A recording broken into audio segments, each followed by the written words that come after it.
ज्योतिरादित्य सिंधिया ने कांग्रेस पार्टी छोड़ दी है। उन्होंने पार्टी अध्यक्ष सोनिया गांधी को लिखे अपने पत्र में कहा था कि वो 18 वर्ष से कांग्रेस के प्राथमिक सदस्य रहे हैं, लेकिन अब राह अलग करने का वक्त आ गया है। दिलचस्प बात यह है कि पत्र 9 मार्च का ही है। उन्होंने कांग्रेस अध्यक्ष सोनिया गांधी को अपने इस्तीफा सौंप दिया था। साथ ही उन्होंने आरोप भी लगाया था कि मैं भारतीय राष्ट्रीय कांग्रेस की प्राथमिक सदस्यता से इस्तीफा दे रहा हूं। और जैसा कि आपको अच्छी तरह पता है कि पिछले 1 साल से यह मार्ग प्रशस्त किया जा रहा है। आज मैंने अपने राज्य और देश के लोगों की रक्षा करने के अपने लक्ष्य और उद्देश्य पर अडिग हूं।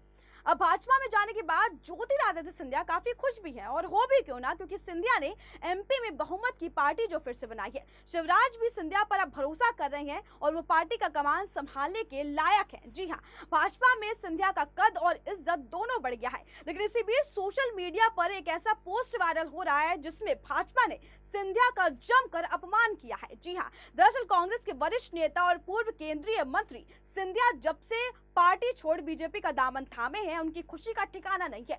हालांकि उनके इस फैसले से सोनिया गांधी से लेकर कांग्रेस के कई बड़े नेता नाराज भी हैं। लेकिन इसी बीच ट्विटर पर एक पोस्ट वायरल हो रहा है जिसमें सिंधिया के इस्तीफे के साथ सिंधिया के अपमान की भी बात कही गई है। इस पोस्ट के जरिए दावा किया जा रहा है कि बीजेपी कर्नाटक ने उनके खिलाफ अपमानजनक टिप्पणी की है। इस पोस्ट में एक ट्वीट का स्क्रीनशॉट है जिसमें कथित तौर पर यह भाजपा कर्नाटक की ओर से किया गया है। इस ट्वीट में सिंधिया त्यागपत्र शेयर करते हुए उन्होंने अपशब्द कहकर उन पर तंज भी कसा है। एसपीएन 9 न्यूज की पड़ताल ने पाया कि जो ट्विटर अकाउंट का स्क्रीनशॉट वायरल हो रहा है, दरअसल असल में वो बीजेपी कर्नाटक का आधिकारिक अकाउंट हैंडल नहीं है। जी हाँ, बीजेपी कर्नाटक नाम से जो ट्विटर हैंडल से ये ट्वीट वायरल हो रहा है, उस अकाउंट पर साफ तौर पर ये लिखा गया है कि अकाउंट पैरोडी यानी कि फेक अकाउंट है। साथ ही अगर इस अकाउंट के डिस्प्ले नेम को ध्यान से देखेंगे तो इसमें कर्नाटका की स्पेलिंग में ए फालतू लगाया गया है।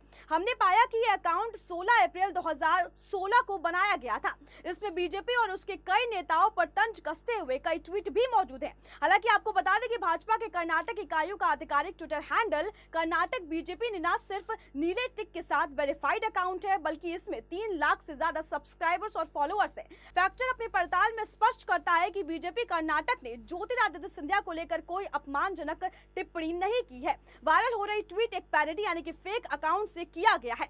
बता दें, उपचुनावों में मध्य प्रदेश एक ऐसा राज्य था जिसमें बीजेपी और कांग्रेस दोनों का बहुमत कुछ दांव पर लगा हुआ था। यहाँ 28 सीटों पर उपचुनाव हुए थे। इन 28 सीटों में से बीजेपी ने 19 सीटें अपने खाते में दर्ज की थी, वहीं कांग्रेस को 9 सीटों पर संतोष करना पड़ा था। मध्य प्रदेश में बीजेपी की सरकार इसी साल तब बनी जब राज्य में कमलनाथ की करीबी 15 महीने पुरानी कांग्रेस सरकार के 2 दर्जन से ज्यादा विधायकों ने पार्टी का हाथ छोड़ दिया।